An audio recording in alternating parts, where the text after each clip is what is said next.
খুলনায় প্রধানমন্ত্রীর ঘোষণার পরও চালু হয়নি দেশের সবচেয়ে বড় দেশালাই কারখানা দাদা ম্যাচ ফ্যাক্টরি।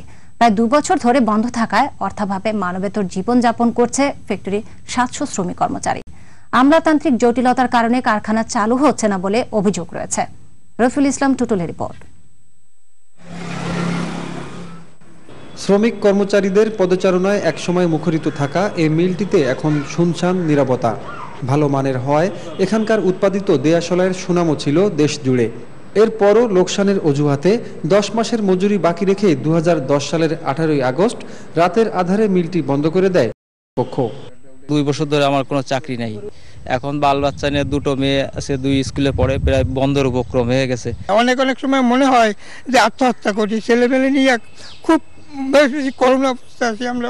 অবস্থা এমন অবস্থা হয়ে পড়ছে যে আমাদের না খাইয়ে থাকে আমরা এখনো কারখানাটাকে পরিধি রাখছি। কাজ না থাকায় শ্রমিক কর্মচারীদের সন্তানদের লেখাপড়াও অনিশ্চয়তার মুখে।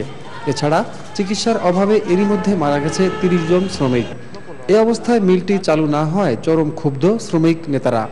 শ্রমিকের 10 মাসের মজুরি এবং তাদের পিএফের টাকা, গ্র্যাচুইটির টাকা না দিয়ে বন্ধ করার দরুন আমরা বর্তমানে খুব খারাপ অবস্থায় আছি। খালি ঘোষণা নয়, তার দ্রুত বাস্তবায়ন চাই।